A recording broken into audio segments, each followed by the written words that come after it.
Hi, I'm Jeff Huismans. I work at the Politics and International Relations School at Queen Mary. Welcome to the seminar on security and development, or development and security, however you want to have it, in the 21st century, beyond liberal governance. What I'll do is I'll quickly introduce the speakers and discussants, and then I'll leave it to them, and I'll just sit there trying to do some timekeeping, and that's about it, right? So welcome. We're very pleased. We have 3 of our visiting fellows, people visiting our school at the moment here. So Mike Williams, Rita Abrahamsen will be doing the main talk on its ongoing work, but their forthcoming book on security and development. At least I've seen some of the chapter drafts so far, so I think it's forthcoming. So welcome. Rita and Mike are both based at the Graduate School of Public and International Affairs at the University of Ottawa in Canada, and they're with us until the middle of February. Rita does work on African politics, security and development, security privatization, and post-colonial theory. And you will see that reflected in the talk, I'm sure. It's an interesting mix. And Mike works on international relations theory, security studies, and political thought. And their latest joint book is Security Beyond the State, Private Security in International Politics. Mike and Rita will speak for about 35 minutes, maximum 40. And then we go over to 3 discussants, who each have about 10 minutes to come up with comments on the presentation and the paper that was circulated beforehand. Yes. So we have Didier Bigo in the middle, who is professor at King's College London, also at Sciences Po Paris, and he is also connected as a researcher to the Center for International Studies and Research, the CERI, in Paris here. Didier's work is on security, liberty, but he does also a lot of social theory on Pierre Bourdieu and Michel Foucault and other people, which actually will feature in the talk as well. And if they don't feature, they're definitely the intellectual background to the talk, or at least part of the intellectual background to the talk. So Didier in the middle, and then we have Joao Nogueira on the right, or on your left. So he's professor of international relations at the International Relations Institute in the Pontifical Catholic University in Rio de Janeiro. He is with us until the end of February. Joao does research on development with a specific focus on equality and fragile states and cities, and how these categories are playing a key role in the global governance, and specifically in connection to development. And he also works on fracturing of international politics and international relations theory. And then finally, we have my colleague, David Williams, who's senior lecturer at the School of Politics and International Relations. And David has done quite a bit of work, or a lot of work actually, on Western development agencies and developing states in element, but he also explores it at a nexus with liberal political theory. And so it's also so most older people on the discussions have this interesting mix of doing security or development mixed in with some either social theory or political theory background. So I'm very much looking forward to the talks and the discussion. And then hopefully we'll have about half an hour or something left in the very end for you to answer questions. No, to ask questions, not to answer them. That's their task. Okay, thank you. Mike, Rita. Thank you, Jeff. And thanks, everybody, for coming. Thanks to Queen Mary and to the University of London Institute in Paris. It's a great, great pleasure to be here. If I can start with a caveat. This is work very much in progress. Most of the time when we make presentations like this, you do them at the end of the project, so you know exactly what you want to say and what you don't. We are halfway through that process. So on the one hand, I hope we can make a fairly compelling argument, although I suspect our friends up here may tell us that it's less compelling than we think it is. But on the other hand, we're very much hoping that we can get some feedback in what we're working on as a very interactive process, because we're really in the middle of trying to work out how we think what we're interested in works. And what we're interested in is the transformation of the relationship between security and development that we think has been taking place for several decades, but which to understand, we need to understand both development and the place of security in it differently than we tend to do. Now, this thinking, this puzzle that we have, has a very, very specific origin in time and place. And it originated exactly there, precisely there. It's not often that you can locate your research project to a very specific point in time and place.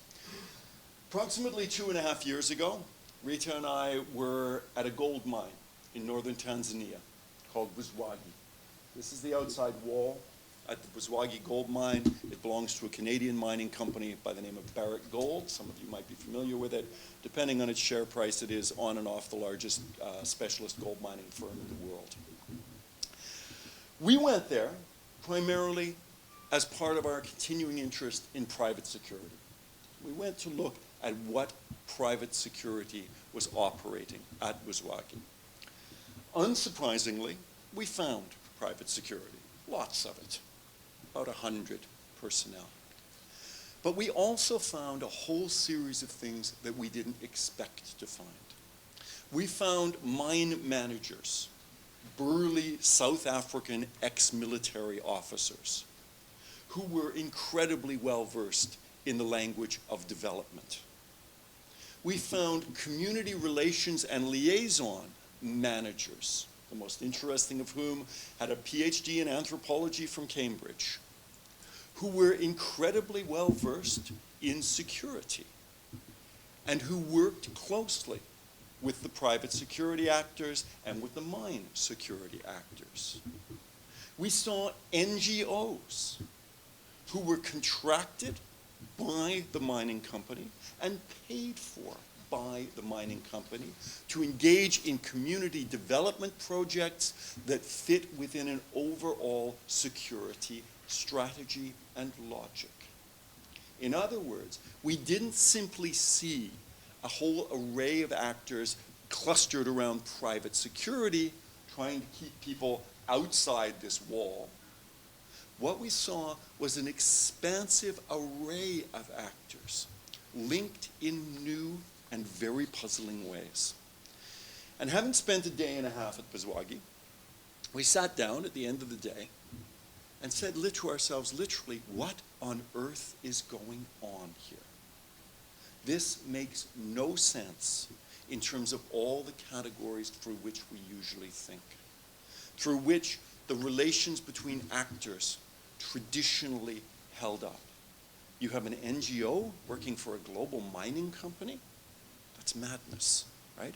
NGOs traditionally treat global mining companies as the Antichrist, right? You have anthropologists working hand in hand with private security companies. What we realized we saw was what people call the merger between security and development, or what is sometimes called in the policy lingo these days, the 3 Ds, as Obama liked to put it. That basically foreign policy and the national interest now have a tripartite form of a relationship between defense, diplomacy, and development. But beyond this general description, we thought it was not at all clear that we had the analytic tools that we needed to explain what was going on here. The two sets of tools with which we were most familiar, that of global liberal governance, global security governmentality, if you want to call it that, and the second of securitization theory, the so-called securitization of development, each contained insights, but neither of them really seemed to us to capture what was going on. Global liberal governmentality seemed to be simply too broad a brush. And what is more, it wasn't very good at capturing the kinds of struggles, the patterns of contestation, as well as cooperation that we were seeing in these networks at Buzwagi and elsewhere. Securitization theory, with its characteristic stress on extremity and logics of emergency, or even with its stress on the dominance of logics of risk, again, had insights. But it really seemed to us to fail to capture the kinds of practical transformations, struggles, and emergent structures that we thought we were witnessing in this place. And so, at the end of a day, we sat down in the cafeteria at Buzwagi and said, what is going on in here requires that we actually really rethink what's going on. And to rethink what's going on, we can't just focus on security. We've got to focus on the relationship between security and development, and what on earth has happened to development by the movement of security into a central place in relationship to it. To do this required, we thought, a different theoretical framework, a different set of analytic tools than we had previously. And our response was to turn to field theory.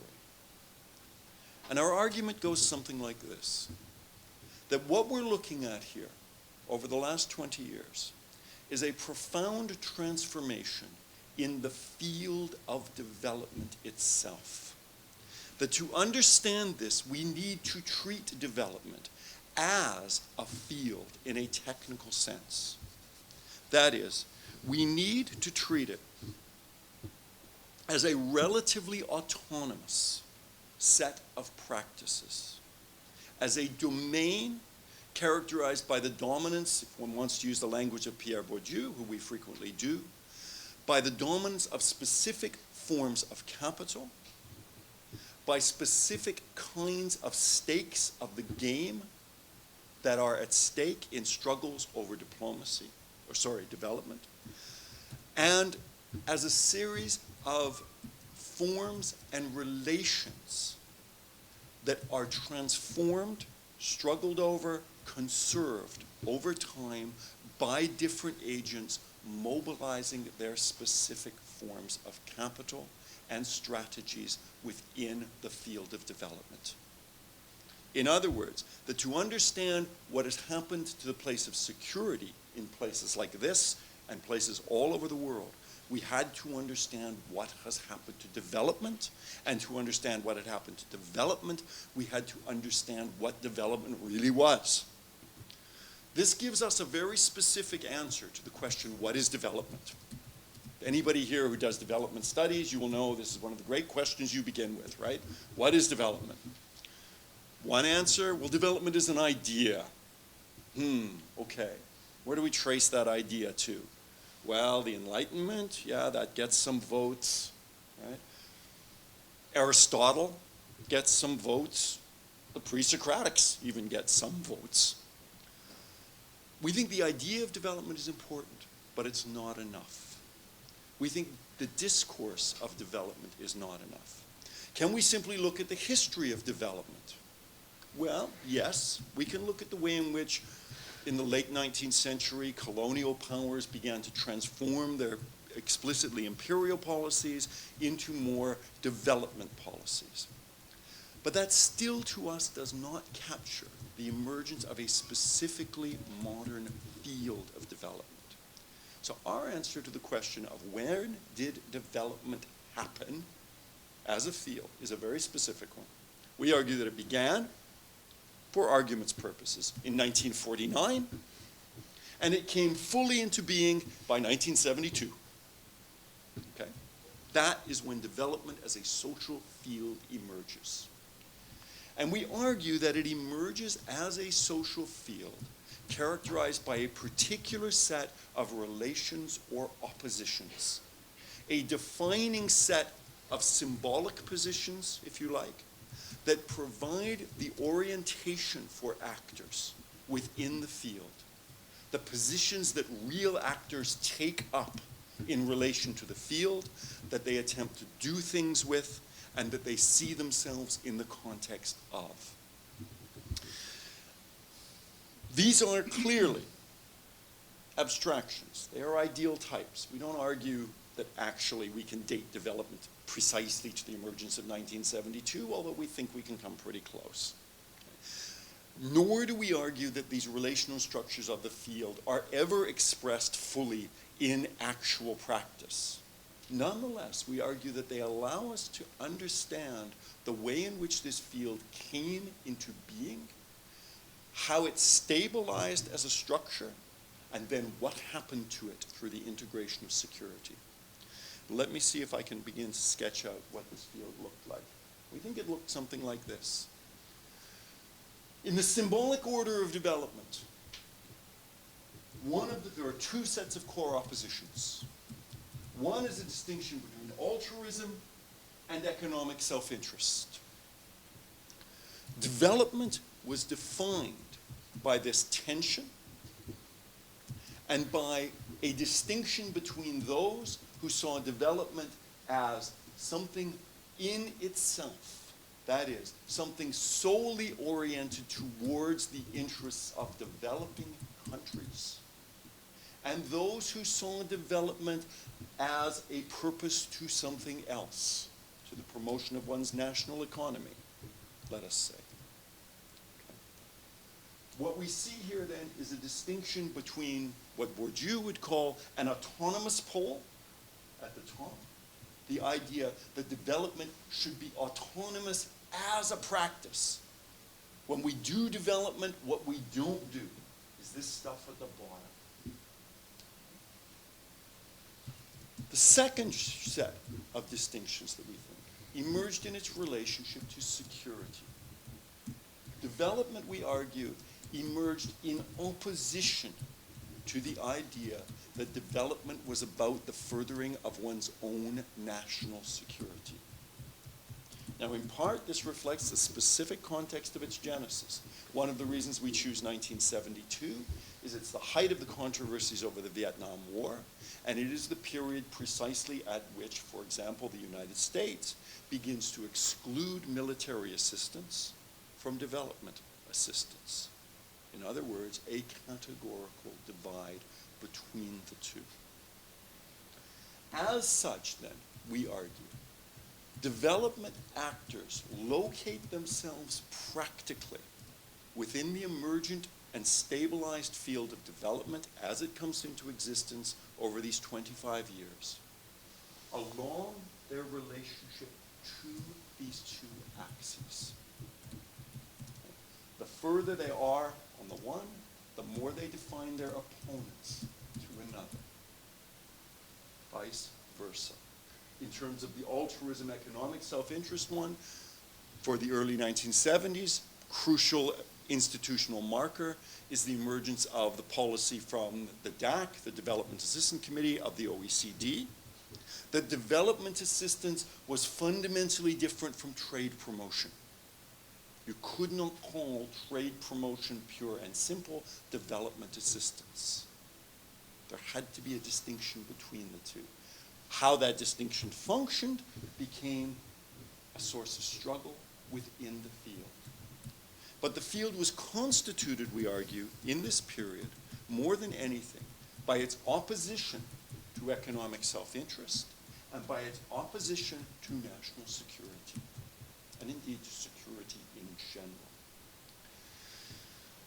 If this is the case, then one of the really interesting things that we think we can do is we can begin to map how the field of development looks in practice historically and what happens to it practically. How it is that security actually enters the field and what kinds of transformations in social action and power follow from those transformations. We can look at the way in which, for example, actors on the altruism scale had what Bourdieu calls an interest in disinterest. That is, in this field, you gain social power by being disinterested, by being wholly other-regarding. That was a symbolic resource within the field of development that allowed you to present yourself as altruistic and therefore a true practitioner of development, as opposed to these perverse people down at the bottom. It was a distinction, if you like, between the pure and the polluted. And if you were looking for those who were most polluted, you found them kind of just by Rita's head here, down in this corner. Now, one of the things to keep in mind about a field is that a field is only ever relatively autonomous. That is, it always exists in an environment of other fields. and actors struggle either to maintain the autonomy and positionality of the existing field, or to transform it, to gain access into it, to transform the kinds of forms of capital that are recognized in it, and thus to be able to move effectively within it. This is precisely what we think has happened over the last 20 years. Now, that was how we began to think about this. And we had to try to put some concrete content into it. So I'm hoping that when I turn over to Rita, these abstract ideas will become much more concrete, because what we're going to try to do now is demonstrate to you the transformations that have taken place in this field over that period. So it could become more concrete, or it could become an awful lot messier. Because the real world is messy, and the development world and the merger of development and security is messy. But let me try to put some agents, some real actors, into this picture. Here we think, the relative position of agents in the field of development vis-à-vis the symbolic structure of the field. Michael has spoken about many of these already, but you can see at the far top corner, highest in possession of symbolic capital, we've put the NGOs. These are the NGOs that argue that development is pure other regarding. It's for other people, not for self-enrichment, not for national security.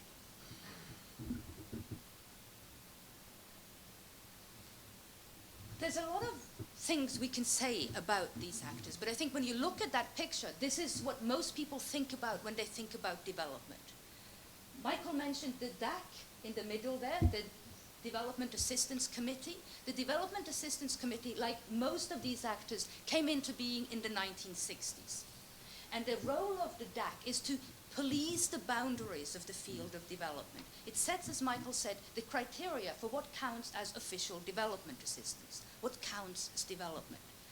The defining thing here was how much grant element, how much aid must there be for something to qualify as assistance as opposed to a commercial loan.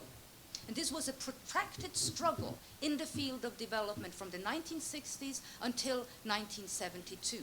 It was the like-minded donor agencies that we've put there. Norway, Denmark, Sweden, the Netherlands, and Canada, the nice countries, as they used to be.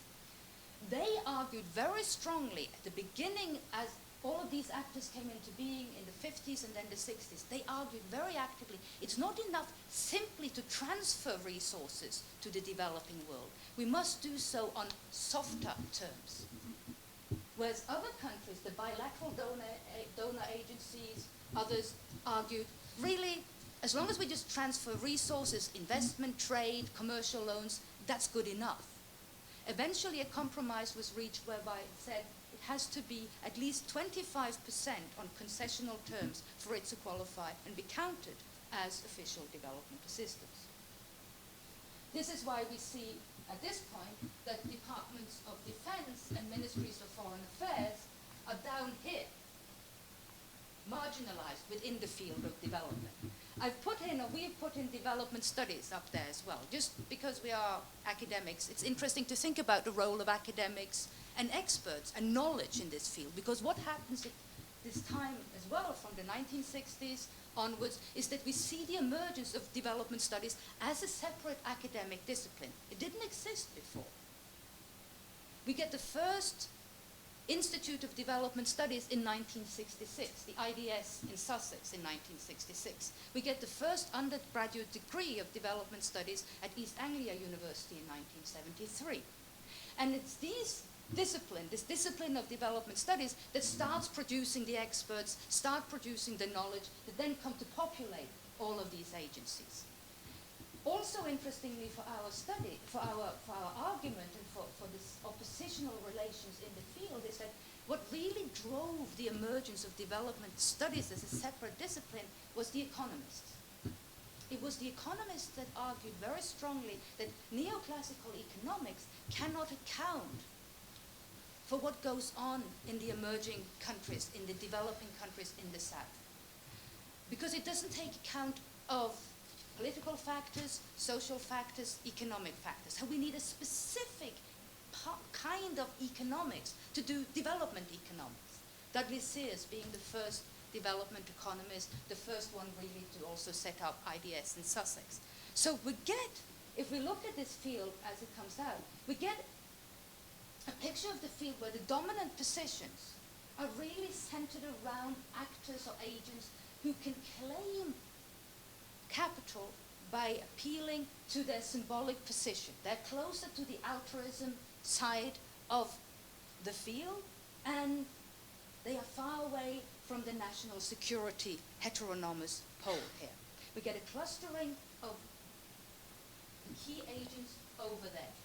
Departments of trade, corporations, all of those are pushed towards the margins of the field because, in large part, development assistance doesn't count financial, commercial loans, and it doesn't count assistance to military actors. This is familiar to most people who know about development. The interesting thing is what happens when the field starts to transform. Michael stressed, and I should repeat it, that the danger of drawing these things is that it looks very rigid. There are no clear boundaries here. Periods flow into one another. Actors are much more diverse, although we will stand by the positioning, if not the precise location on this map.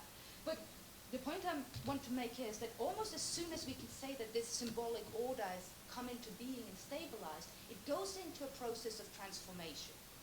And we see then one transformation followed rapidly by another. We get a kind of pincer movement, pushing from both ends of these heteronomous pole onto the autonomous pole, from economic self-interest first, then from security. Let me explain.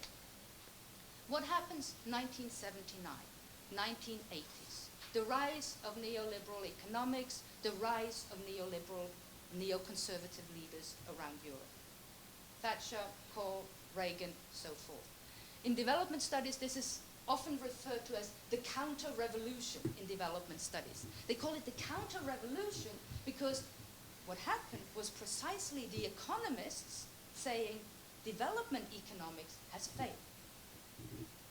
All this talk about special conditions for developing countries makes no sense. What we need is hardcore liberal free market economics and a minimal state. An attack on the autonomous position of development and development economics. Structural adjustment, for everyone who knows about development studies, we know this period. I want to draw attention to only one particular aspect of it here that we think is oftentimes ignored and that matters for what happens next when security is revalued within the field. With the turn towards neoliberal economics, within the development field, several actors, including the UN and the main bilateral donor agencies, start to say, you know what, development is really too important to leave to states and NGOs alone. We must bring in private actors. We must bring in corporations. We must bring in transnational corporations. So what we get is a new emphasis on partnership, on tripartite partnerships between development agencies, NGOs, and transnational corporations. And what happens is that those actors within the field of development who are willing to enter into partnerships with Chevron Texaco, with Barrick Gold that we mentioned at the beginning, those actors who are willing to enter into those partnerships are those actors that now acquire both the symbolic capital and the economic capital to engage in struggles to transform the field and devalue the symbolic capital of altruism. That is the first part of our pincer movement. The next part is when the attacks come from the other pole here, national security. This starts, and I can't talk at length about this, but we are happy to do so afterwards. It starts to happen with the end of the Cold War. with the end of the Cold War, conflicts in the southern countries with the end of the Cold War, and then, of course, 9/11 happens. And when 9/11 happens, the reactions in the field of development cannot just be seen as an automatic kind of reflection or adaptation. The reaction is mediated through these relationships. It's mediated through the forms of capital that exist in this field. They are not predetermined by 9/11 itself. They are influenced by the forms of capital that happens here. And one way to illustrate this is to focus again on the Development Assistance Committee, the DAC, and the official criteria for what counts as development assistance. Because what happened almost immediately after 9/11 and 2001 is that many of the bilateral donors, the most powerful ones, not the like-minded donor agencies in the beginning, the major donor agencies, Britain and France, are particularly active here, start lobbying for changing the criteria for what counts and what can be reported as official development assistance. And what they say is this: we must be able to count assistance to security as development assistance. We must be able to include all kinds of security sector reform, all kinds of security-related procedures and training as assistance on the development budgets, not on the budgets of ministries of defense, and not on the budgets of ministries of foreign affairs. We see then in 2005 the first expansion of the definition of official development assistance. NGOs, some NGOs are up in arms, others fully endorse this merger of security and development. Then again, it happens in February last year, February 2016. The definition of ODA was expanded yet again to include even more assistance, or even more forms of assistance in the security sector. Human rights training of militaries, various kinds of programs to reform police, reform militaries, but, this should be said, direct assistance to do war or direct equipment assistance is not reportable as ODA. But there is a very clear expansion. Again, the NGOs way up there are protesting, but they completely lose the battle, And that makes sense when we show you what we think the field looks like now. You can see why they lost. There's nobody there to help them. There's nobody there who really gives. Yeah. They isolated. The NGOs that hang on to the old symbolic capital of what development was, what it really, really, really means, they're isolated. They have no alliances they can make. And their symbolic capital has been undermined because the symbolic capital has merged or combined with the symbolic capital of saying that you can't do development without doing security, and that you can't do development without simultaneously partnering with corporations. So we see that now the whole action is moved, and the forms of capital and the forms of actors that become the most powerful are those that can make alliances and mobilize these forms of capital. The NGOs we've now fragmented and split. Some NGOs remain up there. They are trying still to resist both the security move and the economic partnership move. Oftentimes, those are what we can call membership NGOs. They are NGOs who, some of you might be members of them. You give them $20, 20 pounds, or 20 euros a year or a month to become members. Those are the ones who've been most resistant. Others have endorsed kind of the human security agenda, and they're happy to say that we must think about security in human security terms, but they resist the more hardcore military training, human rights training of police officers and military actors. Then we have a whole set of new actors that have emerged in this field, the not-for-profits. When we worked with Vagi, the slide at the beginning, one of the NGOs that we encountered was a not-for-profit NGO. It's an NGO that's an NGO, but it does not get its money from governments or development agencies, and it doesn't get it from members. It gets it from corporations. And the individuals who run these NGOs can be quite different from the individuals that run the other NGOs. And they have become direct competitors with the other NGOs. So there's a kind of new scramble for material capital here, because they partner very effectively with corporations and with states and even with ministries of defense. Other new actors in the field of development, I don't know if you can see it there, private military and security companies. They have moved into the development field. They are low, and they're far removed from the NGOs up there, but they partner very effectively as well. And they are involved in security sector reform. They implement the policies of security and development as decreed by the bilateral donor agencies, the ministries of foreign affairs, and the ministries of defense. But it's outsourced in partnerships with the corporations that are now the private military and security actors. So if we now, oh, I should make one more point here before we move on. There's so many things we can say about this, but I'm sure you'll return to it. We've done one thing here. We've eliminated the like-minded donors, because the like-minded donors have more or less fully also endorsed the merger of development and security. And they have become part of this. So you see the red line that we've drawn here is the 3 Ds. They are now perfectly aligned. Defense, diplomacy, development must act together, as Obama says, as the British government says, and increasingly others, the Canadians, the Norwegians, are saying this as well. They've lined up and they act together, so much so that if we look at the National Security Council of Obama, he was the one who did this in the US, and then the British followed suit. The National Security Councils that used to consist only of security people now have a member from USAID and from DFID on it, right?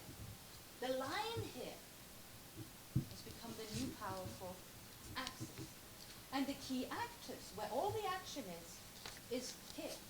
And alliances are made across here. The corporations have become quite influential in many parts of the development security merger, and become quite influential in terms of how security assistance is delivered and practiced. And they have gained both symbolic and economic capital within the field of development. So what we think we are seeing here, I won't say any more about this in the interest of time. What we think we are seeing, well, it's visualized quite clearly. It's a big, big transformation in power. It's a big transformation in politics. We think to understand it in field terms. We have to understand it in terms of the struggles that are taking place. If we try to understand it with reference only to some kind of unifying hegemonic logic, we lose sight of the struggles in the field. We lose sight of the forms of capital there are at play. And perhaps more importantly, we lose our ability to engage and to see how one could affect any kinds of change here.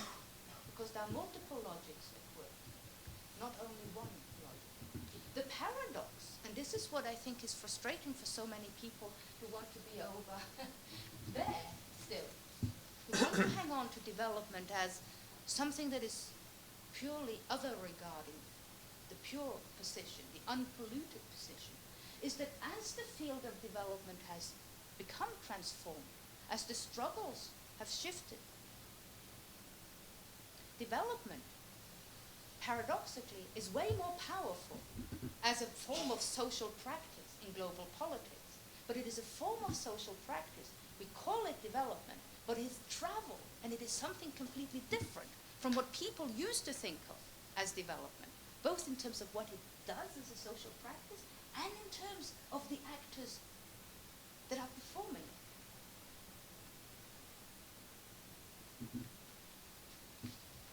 That's why those people are unhappy. That's why a lot of people over here, a lot of actors, agents, corporations over here, has a lot at stake in keeping it like this, keeping the field there. Oops. As opposed to moving it back over there. We will stop at that, and hopefully you will bear with us in keeping in mind that this is work in progress. Many of these things we are happy to discuss, but let's hopefully not get too bogged down in the precise location of various things here. But if you have good suggestions about where they ought to move, we will take those. Thank you. Thank you, Rita. There's a lot to discuss here, so I'll go straight to the discussants. Didier, shall I start with you? Yeah. Well, that's first a fascinating and very interesting approach, and I think that here you didn't have the time to develop what is specific to this approach in comparison with so many other approaches which have been overwhelming in development studies, from liberal theory to neo-Foucaultian to neo-Gramscian approach. And you say very quickly and securitization theories through discourse analysis. And I think that really what is fascinating is to come back to what are the set of practice that some agents have the capacity to impose as development. And what you show very well is certainly is that what is called development now, including on the development training course, on the studies of development, the people who are attracted are not anymore the same group, or at least many agents enter into the most heteronomous at the beginning are now the most powerful. So, of course, that's maybe also one question, because do you say the field has moved, or the field has been disaggregated? Because if the most heteronomous actors are now the dominant actors, they are not anymore heteronomous. Or are they? That's one of the questions.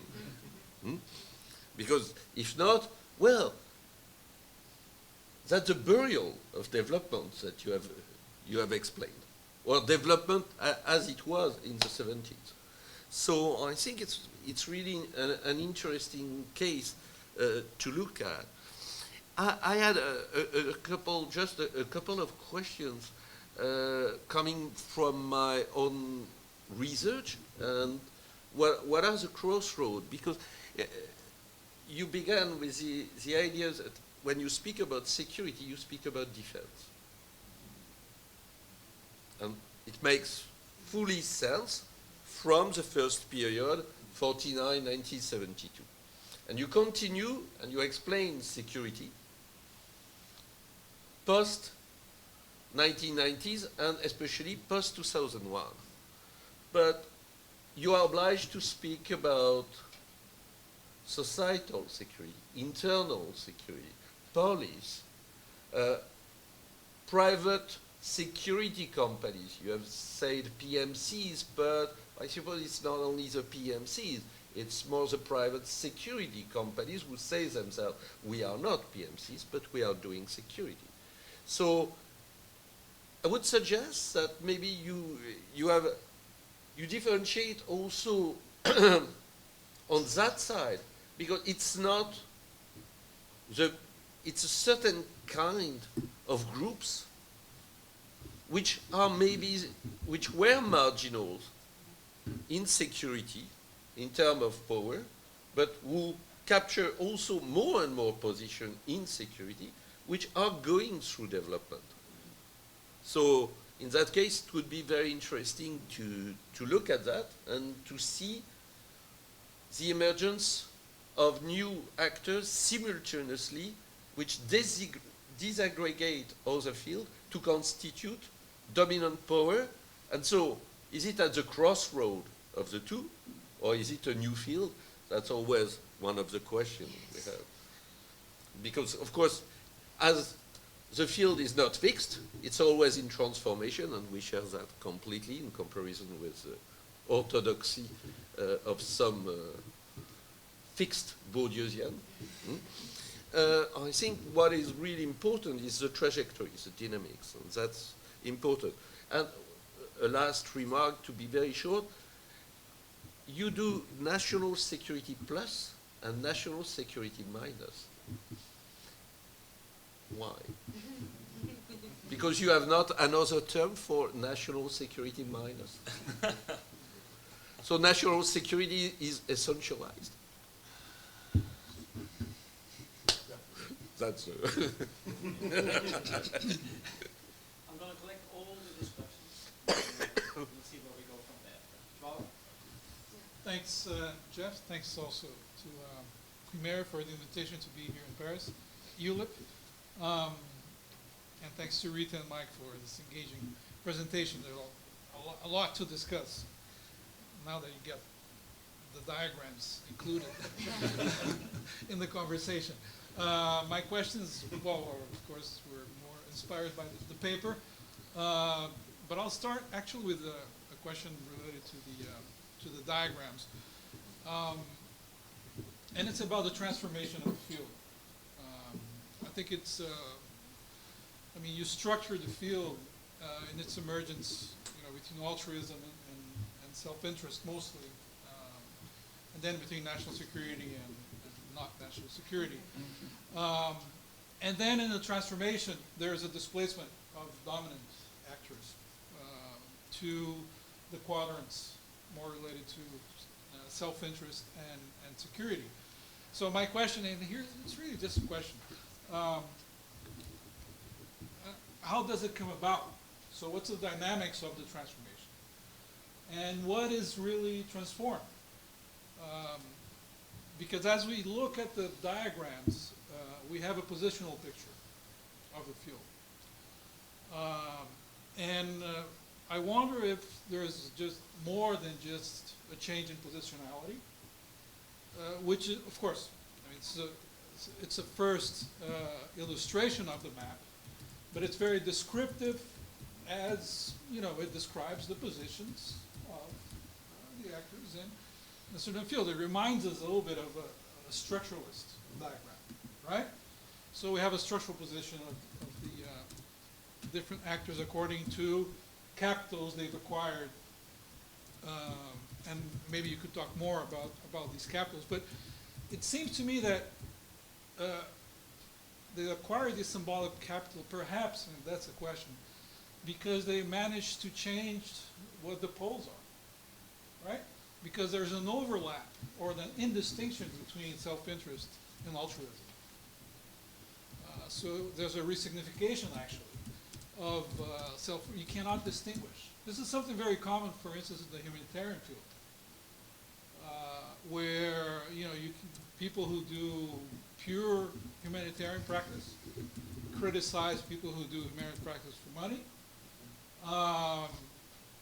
and the people who do humanitarian practice for money say, well, everybody's getting paid, and what counts is the end result, right? That people are saved. So perhaps here, it's the significance, the meaning of development, and the fact that it's not the poles that are defining the value of capital, of symbolical capital anymore. That's one of my questions, because it's very. This might work, and that's my second question. Does it work for a certain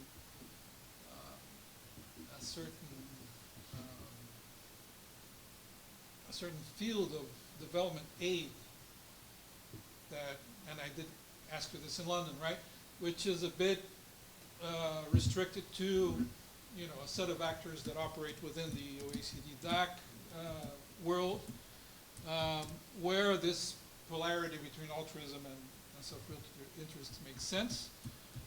Because if you take, the recipient states which you included in the diagram, most of the developing nations do not distinguish between self-interest and altruism when they think about development.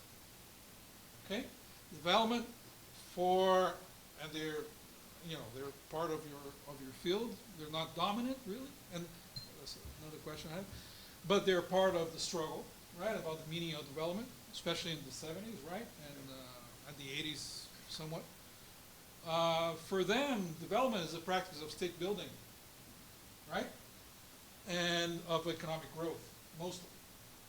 And that's true for Latin America, that's true for Asia, Africa, I know a bit less, but North Africa certainly, if you think of Egypt, all these countries. So, and perhaps the way the dominant actors, and here, I throw in a little bit of post-colonial stuff, right?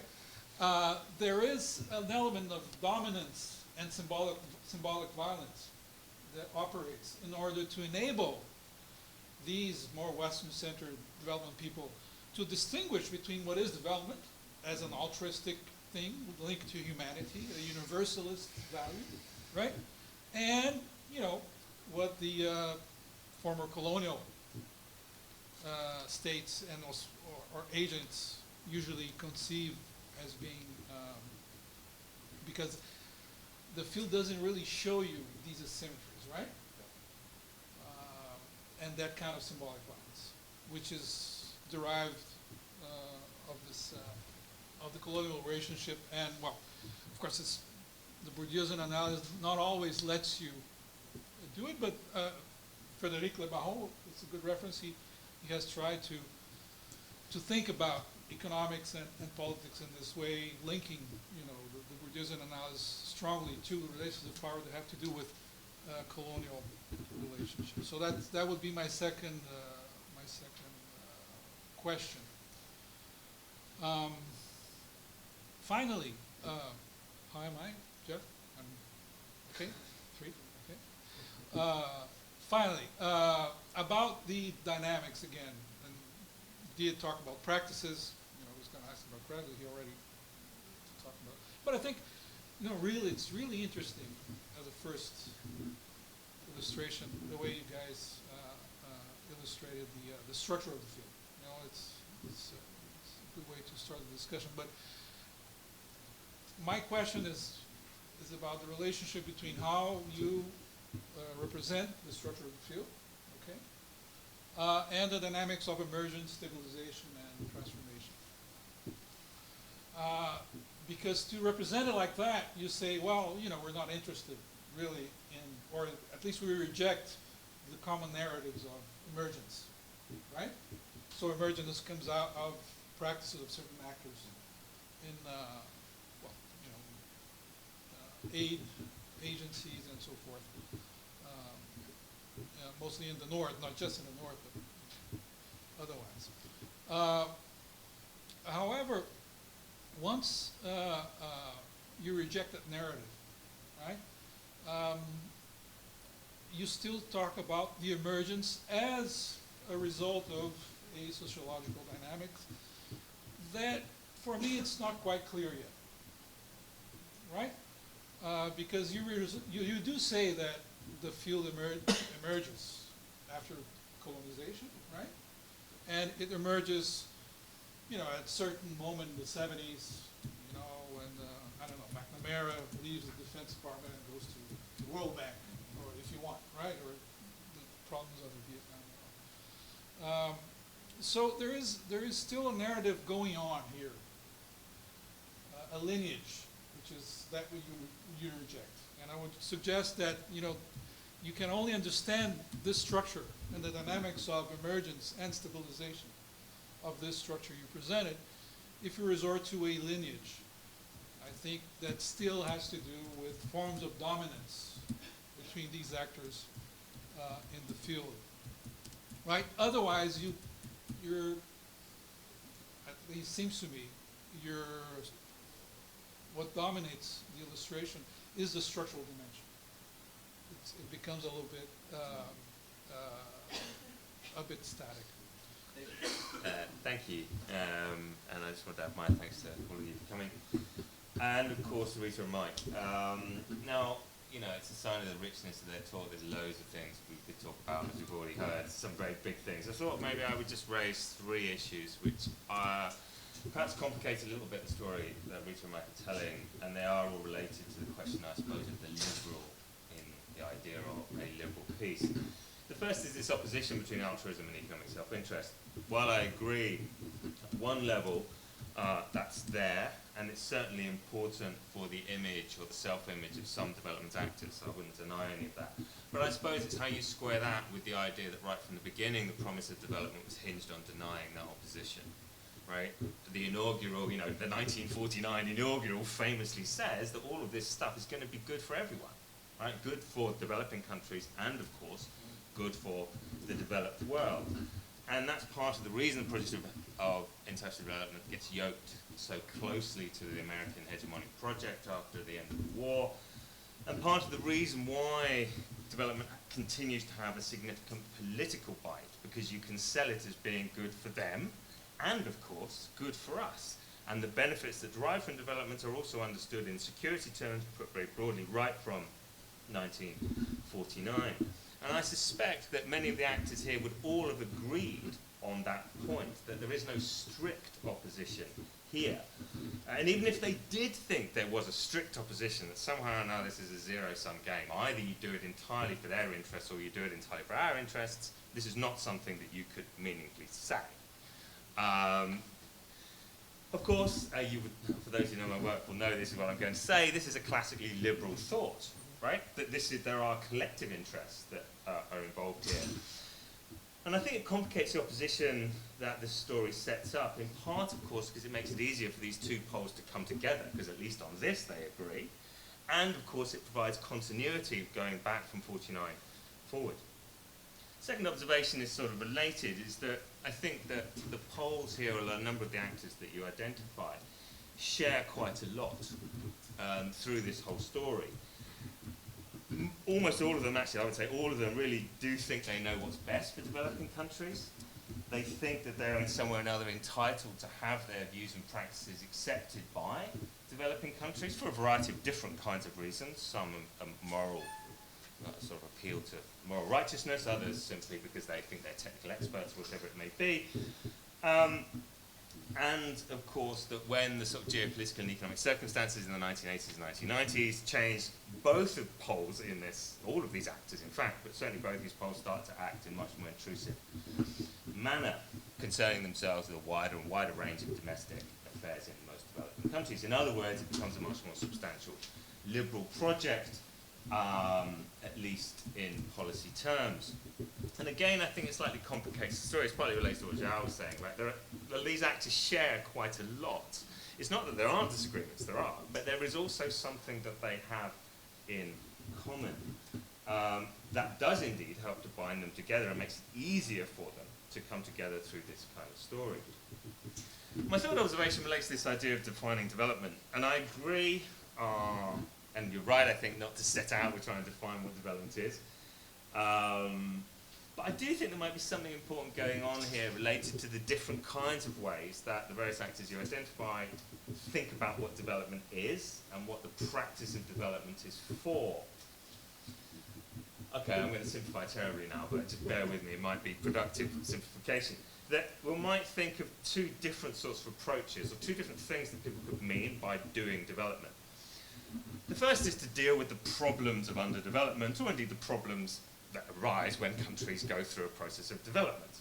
So malnutrition, access to clean water, health services, and a variety of other things. Now, that kind of work is almost always done through relatively discrete projects, targeting quite discrete populations. So you build some wells, you build a clinic, whatever it may be, inoculate children and so on. Typical of the kind of work that NGOs do. But of course, it's not the only way it can be understood, and it's not the only way it was understood. Because the second version is that development is about attempting to assist developing countries in a project of social transformation. Something like the leap towards something approaching modernity, industrialization, urbanisation, a kind of structural transformation, which is what development was understood to be for quite a long period of time. And you would do this through large infrastructure programs, building dams, building roads, building electricity, and so on. Structural adjustment programs, although probably misnamed. And later on, insertion into the kind of dynamics of global capitalism, that this would sort of supercharge a country's ability to undergo this kind of transformation. In other words, there's more at stake here than just the question of symbolic capital and just the question of different interests. There are two different ways of thinking about what they are doing, certainly in the period through the 1980s. Now, the relationship between these two things has always been fraught. It's never been resolved, either theoretically or indeed practically, I think. I know big development creates a lot of problems, right? But equally, lots of small development projects don't add up to something called development in the big sense. Now, how that's played out, I think, is sort of in ambiguous ways, and there are a couple of things maybe just to note in terms of this paper. One is a division of the world into those parts of the world where we can imagine something like structural transformation towards something like modernity, right? Where all that can happen. China, obviously, other parts of Southeast Asia, very possibly, maybe bits and pieces. The whole brick thing was a kind of, well, maybe they can do it too. And parts of the world where that has sort of been abandoned as a project. Large parts of sub-Saharan Africa and other failed, fragile, post-conflict kind of states. And the second, of course, is that the security development nexus in practice is often focused much more on the latter of those kinds of problems.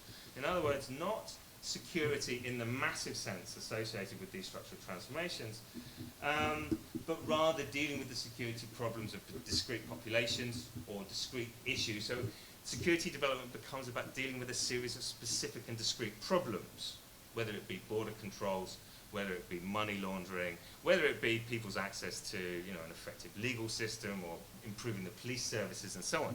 In other words, associated theory is not just that security and development get merged, but that development itself, what it is understood to be in this merger, takes on a particular form.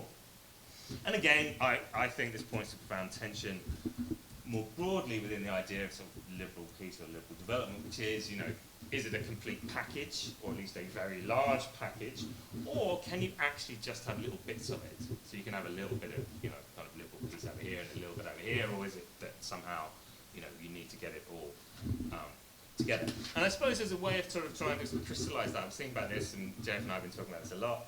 You know, it's hard for us to imagine, I think, that what would happen if we stopped believing in the liberal bit of this liberal peace, right? We stopped thinking that development was in fact in everyone's interests. It really was a zero-sum game, right? Either we win or they win, right? What happens if you start to drop the liberal bit, I suppose? And I suspect that that is an altogether more profound transformation, should that ever happen. And as I suppose as many of us will be aware, right? This question is altogether more pressing over the last few weeks than it has been perhaps for quite a long time. I'll leave it there. Thank you. Now, Michael, Rita, shall I open for discussion? Maybe take it away and then you get around to questions. Yeah? Shall we do that? Yeah. Okay. Who wants? Yeah, maybe Rita. Sorry. So, thank you very much for the presentation. I'll have like 3 questions for you. First question is I guess like the field of development is national setting, right? And so I think it echoes with the discussion. So what does national security do in a post-national setting? Whose national security are you talking about? Second question is a methodological question. So you use the field approach, which I find very interesting, of course. How do you construct the space? Do you use any data visualization methods, such as multiple questions analysis that Claudia has resolved to like belongs? And the third question is, if we take seriously the hypothesis that so the dominant actors of the field of development have changed over time, which you show, then if we are in the field, it means that the structures of the field also have changed, and therefore the sets of axes that you present cannot be the same. They can't remain the same in the 70s when the field emerged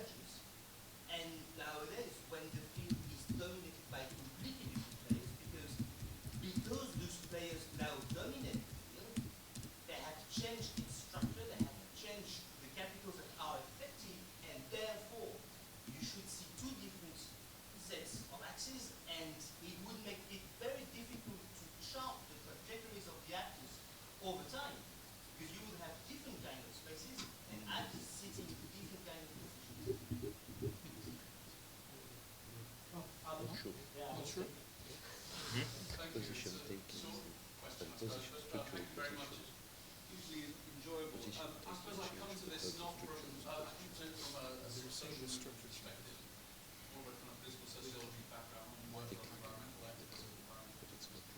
And I just, throughout your present, both of your talks, I kept thinking of this from, through a sort of social movement theory lens, particularly work with people like Didier and others. And I suppose really just this issue of framing, you know, is this a framing issue? Is this this move, if you like, from a kind of a shift in your wonderful diagram from a sort of northeast to a kind of southwest? You know, is that simply a consequence of framing? Is it a consequence of a kind of institutionalization? I don't mean that necessarily in the context of the state, but more broadly about a kind of proximity towards elites and professionalism. And, you know, thinking particularly about the German Greens and all the work that was done on that, so actually, you know, there's a cyclic element. You know, is this a cycle whereby there's almost a renewal that you see this in all social movement activity, you see this in all kind of, not activism, whereby, you know, certain, the northeast territory, if you like, the kind of altruist territory is vacated, that makes way for a new generation to come to the fore. And then just finally, I suppose I just have a slight unease about the sense of treating the hint of this idea of these organizations or development organizations lacking agency in the sense that they are somehow being corrupted, whereas from an empirical perspective, I'm always struck at how much agency they have when you often talk to these organizations on the ground and in the field, that they're actually very, very canny in terms of how they, you know, frame their campaigns. So just really the response to that. Okay, I think I'm going to give Mike and Rita a chance to answer some of these questions. And, I mean, if they don't take too long, we'll have another round of questions. Sure. I mean, if I can start at the end. Adam, your question about agency, absolutely. We didn't bring it in as much as we should have. I mean, one of the things about looking at this field transformation is precisely the kinds of agency that is empowered and disempowered, right? And the way in which people do this in terms of their relations within which they're located. So, can I use the example of the mining thing? Yeah. Okay. Yeah. To give you an illustration, there was a very controversial initiative undertaken by the Canadian government, which was for us both a sign of the transformation of the field and the shift in power relations within it. And the initiative went like this. We, the Canadian government, believe that security and development and corporate development and mining all go together. So what we want to do is we want to pair our International Development Agency with a mining company and an NGO to do development projects. We will fund it as the government, but we want buy-in both from the mining companies and from the NGOs.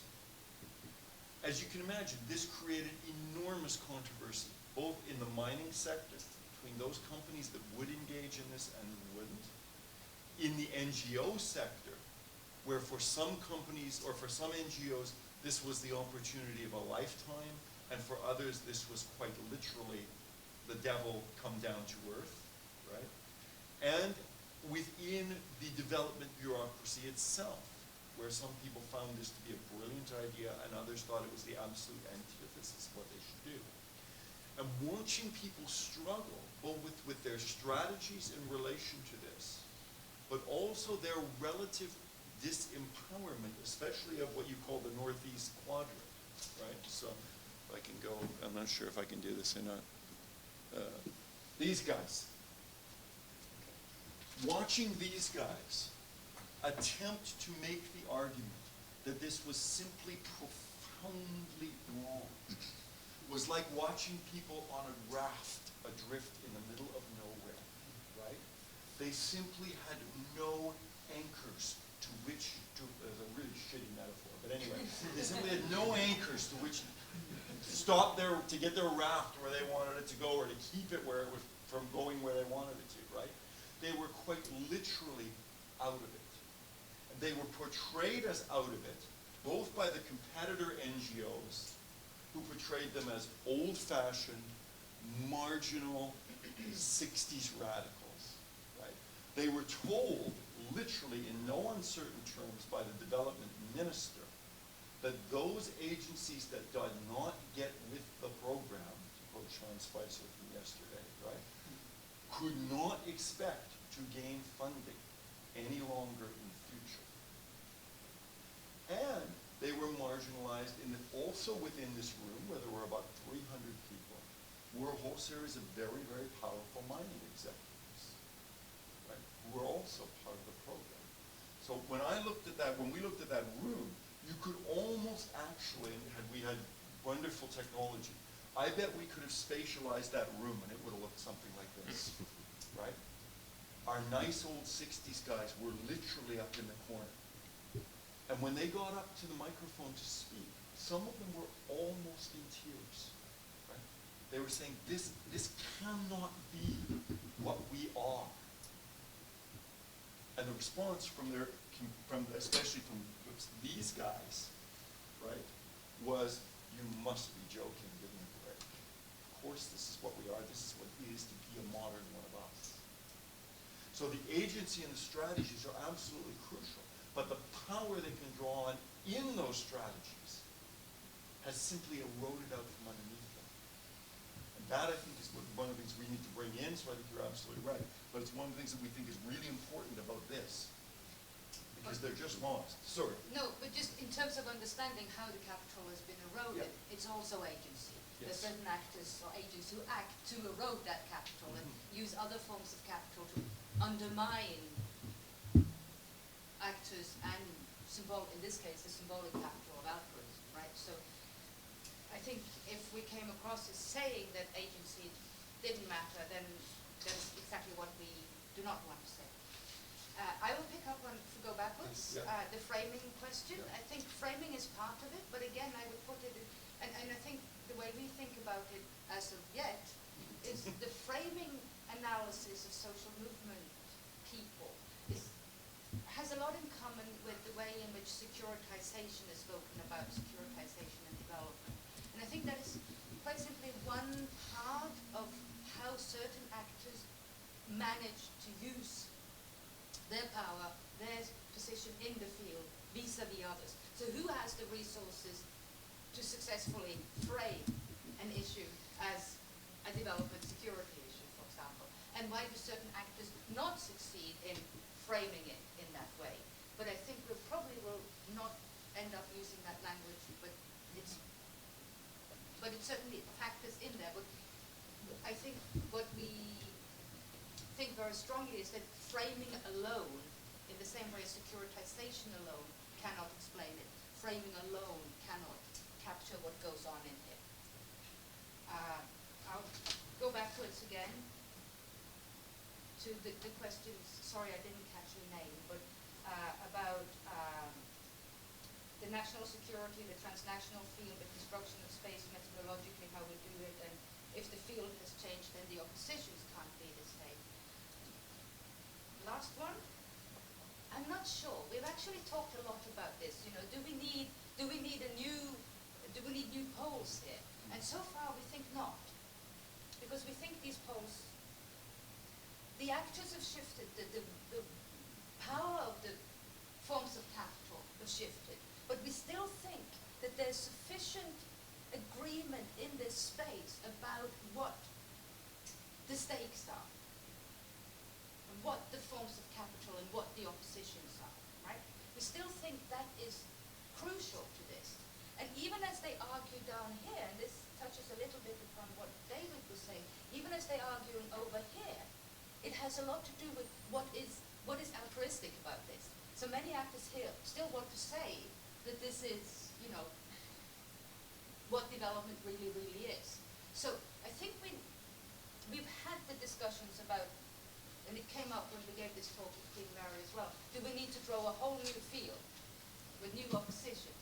So far our sense is no. Yeah, can I give you a concrete example of why? It comes back to my mining illustration. One of the NGOs, so some of the NGOs who were involved were kind of down in this area. We may ultimately put actually names to these things, right? Just have to be careful. Yeah, we have to be careful. But one of the NGOs who agreed to participate in this was traditionally kind of up in this area here. Okay, so it had come from here, and it had moved over into here. It agreed to be part of this initiative. And one of the things that one of the people involved with it said is this is one of the worst decisions we ever made. Because the next day after this became public, their donors, the public people like all of us who give it money, who were a crucial part of its revenue stream, started phoning up saying, I am canceling my membership in your organization because this is exactly what a development NGO should not be. You have sold out, this is terrible, I hate you, you will never get anything from me again as long as I live, right? So the manual vows. Yeah, exactly. Oops, sorry. So the I power. knew this was going to happen. Yeah, so I get a little kinetic at some point, right? So the power of this field continues to exist, and it exists a pull, exerts a pull, even if the dominant sort of center of gravity is no longer where it was, if that makes sense. Yeah, so this is why I think Rita's right. It's a very tricky question, and I understand what you're getting at. And it's a really, really tricky one. And part of it gets down to your incredibly hard question, which I'm just not going to answer, about how you actually define the field methodologically, right? Which indicators you look at, which is a brutally perceptive and difficult question. But I'm just going to skip. But in part, we try and do it. We haven't got any sophisticated tools, but we do try and do it by tracing the relationships. Yes. And I think that's what we can do. Yeah. Had we had, and oftentimes in our deeper moments of depression, we think if we only had a massive research team, we could trace all of this and all of this and all of this in massive detail. We don't have that research team. But we try to do it by, well, there's only two of us. And, sometimes we sleep. Not often these days. We try to do it by relationships, but I think it relates a little bit to Didier's point about the national security and the national security and the non-security, whatever that is, and if it's a transnational field or a global field, where's the national? We debated what should go here, the plus and the minus, a long time. In part, I would love your help on what should go here. But is it not through the transformation of other fields that the national security minus at the beginning is transformed by the doxa of all these actors, that instead of national security you may have the liberal peace for everyone, and that even security is not national anymore, it's global security. And so I think that in some way what David said is that you have a collective interest and so on is not the practice, it doesn't reveal the practice, but reveal a lot about a doxic effect which keep the field together. Maybe one of the questions may come from the fact that when you use altruism, you are using a position taking and not a structure of capital. So that may create a little bit of a because altruism is certainly what kind of capital is designed to set up people to be altruist. So the reason why we put national security there, and this is, now I'm seeking your collective brain power here, was that we thought about it in terms of, if you go down this axis, don't make me fall. If you go down this axis, then you can think about security as a collective enterprise. But the further you go out here, the more it becomes in the interest of the people who give the aid, right? Yeah. So the further out here you go, the more it is about defense. And the closer you come in here is about, to use the term, is about human security, or security as development, right? But when you push right out here, then it's saying, really, development should serve the national self-interest of the United States of America, or Britain, or France. And if it doesn't do that, then we're not going to engage in the practice. So that was why we put national security there, as opposed to just security. Maybe it should be defense. And that was also, when we look at this battle about modernization and the Vietnam War, it was around that as well. But I think we have something important to think about there. I've got one slide if you want. Please. Yeah, No, we go ahead. have many A more. few more questions. Yours to, I have one too. I'm going to allocate You're myself the chair. in three. So I'll take, let's go this way. Yeah. You want it? Four, all right, no things now. Good.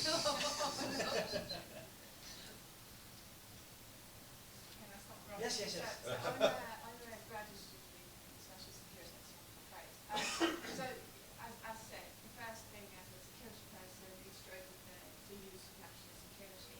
And I think that pushing DODs or MODs into that far behind in national security might not be actually that right, because lots of a number of the security field has developed immensely, and a lot of it is actually about human security, which means that a lot of, like, so yes, we call it department defense, but I think that defense is more about that national security practical aspect of it. That ministries of defense today are actually dealing with much more wider scale of challenges. And I think that a lot of that security puzzle maybe could be solved if you start thinking about it, how to build the security, and then the conception of security has changed, and what actually security institutions do these days. So yeah, so that's one of my comments. And another thing I wanted to point out was that I think the move or putting the point down to that transformation is spot on. I think that is absolutely the right way to go forward. However, maybe in terms of, again, in terms of clarity, think about what is economic self-interest and national security pushing the field, or is it driving the field? And I think that can be a good distinction in thinking about where is it going and why is it ended up where it is. And just trying to think about how also the work of development has changed. Because a lot of the times, let's call it then national security, human security, is actually creating jobs for development. And that we saw in terms of Iraq or Afghanistan, how that development would move to a field or a country that would have an intervention, and how they started working together, and how that job or that place was created for them by the country. But yeah, good job in January, so it's good to know. Thank you. And that's what Carl and know. And I'm always interested in the rule makers. And so I'm interested in where the legitimacy of the DAC comes from. And is the DAC an actor of the same kind as the others? Because it seems to me that if the DAC hadn't changed the rules, none of this would happen. So you have a competence issue going on there, and I wonder whether they actually, the DAC doesn't have to be somewhere else. And some investigation, what is the power of the DAC? How come? Who's bought into the DAC that it's able to do this, and who are they anyway? And can you appeal against them? And is there a judge?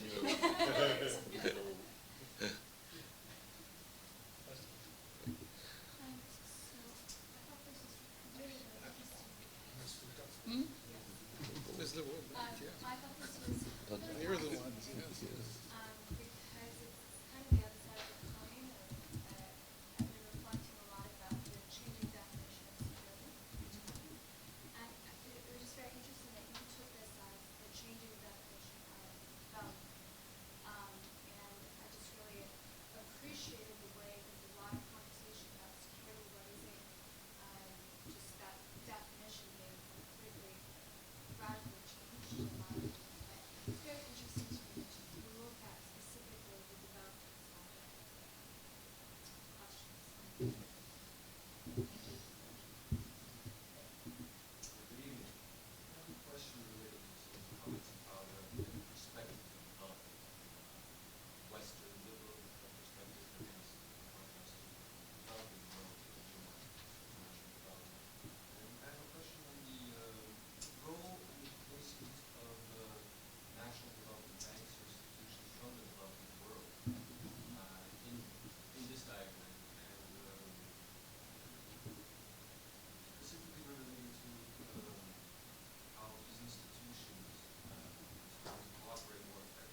question that was asked about security. I mean, I don't know much about the development field at all, but I know a bit about the academic kind of side of how it was structured there. I'm wondering the national security minus is a misnomer in the sense that is that not whole? Because I'm talking of structural violence, which is an element of the peace research where development and security came together in that sense in the 60s, 70s. And this raises very interesting questions about how that is carried on in terms of human security, which is another redistribution of the symbolic capital that was happening, or whatever capital it is that was there.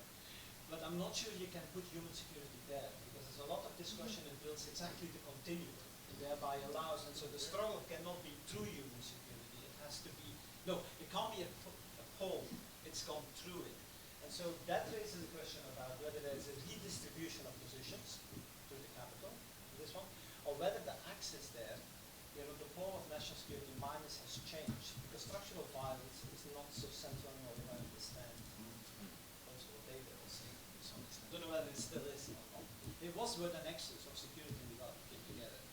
Now it has been redeveloped. Well, one of the elements was around human security. And so that also raises, I think, this connection that changes in, because that axis is not autonomous to the development field. No, no. That is connected to what happens in the security field as well as to the that too. But anyway, I'll shut up. No, Do you want to use a minute or two to reply, and then? If I can just connect these 2 points together, there's something really, really interesting about the way in which security comes to function in this field, right? Security is a capital that one can use, right? And there is a really interesting, you're probably right, Jeff, I mean, one way to think about this, it's just so damn hard to think, right? But in the 1960s, right, that national security minus might have been once upon a time referred to as peace, right? Except that doesn't quite work because the Strategic Air Command used to say peace is our business, right? So that still does say that. But nonetheless, you know what I mean, right? And once upon a time, there was not only development studies, but there was this weird thing called peace studies, right? Which no longer really exists anymore. Some people are trying to nostalgia to revive it. Whatever happened to peace, right? Peace got eaten by security. And that something tells us something about the field, the way that peace disappears and security comes to swallow everything, right? In something same way that development comes to swallow everything. And between them, they reconstitute this field. So there's something very, very interesting going on there.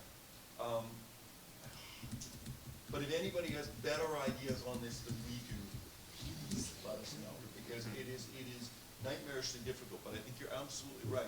What needs to happen is that we have to argue that this is also related to the shift in security as it happens. It's not just a security plus minus national security. Security itself gets shifted. And that one of the things we didn't speak much about is the relationship of this field to other fields, right? Yeah. Adjacent fields. So that's something we just didn't have time to talk about very much. But it's an important part. It's also just to fill in 2 things from what Michael was saying, if I may. One reason why we can fill these categories with all kinds of content, right? We can say that development is not about altruism, or security is human security or peace and all of that. Part of what we're trying to get to is away from the defining content of these things and say, what are the positions, what's it that we can say remains a point of argument even as the content changes, right? And hence, you can talk about development, and this touches in part on Joao's question and David's as well. You can say that development has been all kinds of things, and there's been a lot of convergence about it being participation, about it being welfare, poverty reduction, all these transformations that it's gone on through. But as it has gone through all its different definitions, there's always been a position within that pulls it towards saying, but it cannot be this. And what it cannot be is a purely self-interested economic interest. And what it cannot be, however it is defined, what it cannot be is only for our own geopolitical interest, right? And I think that is one of the things that pushes it,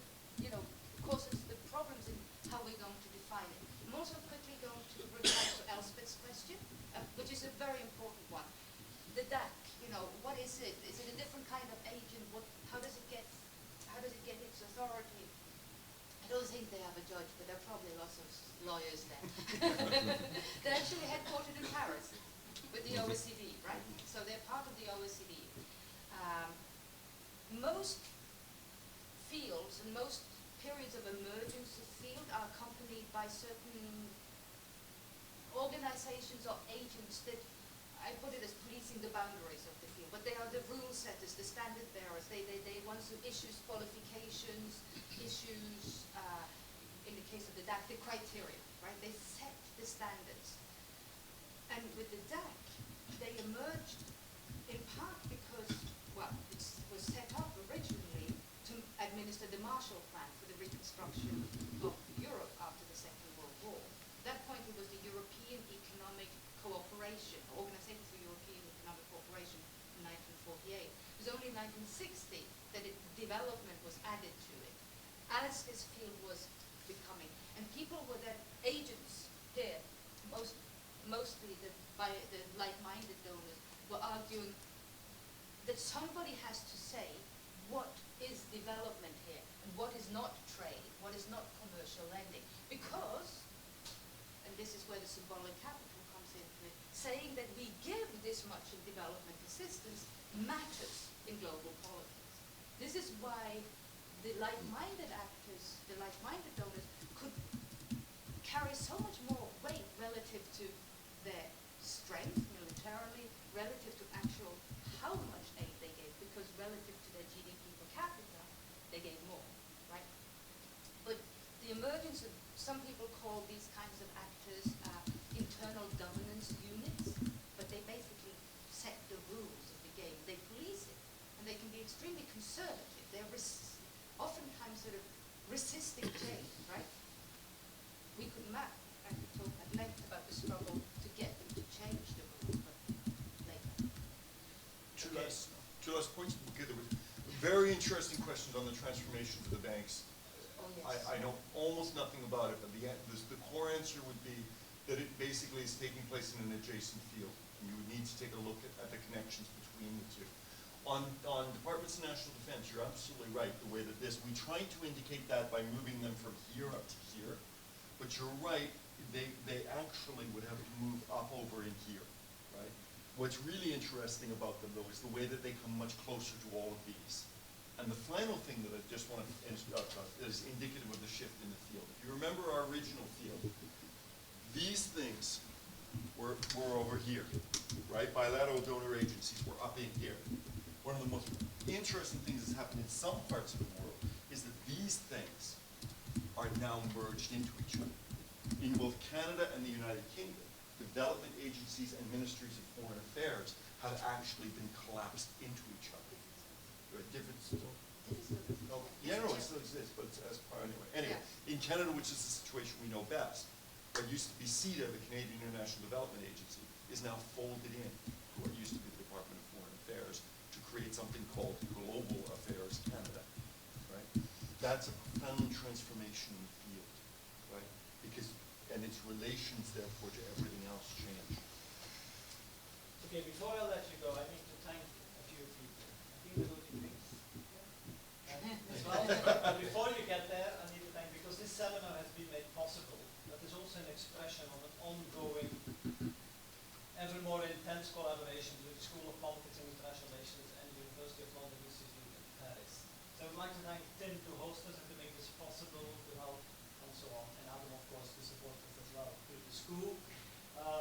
I also need to thank Eric for the practical work he did together with Madisha, who is based in London but can't be here, to illustrate that there is this ongoing collaboration going on.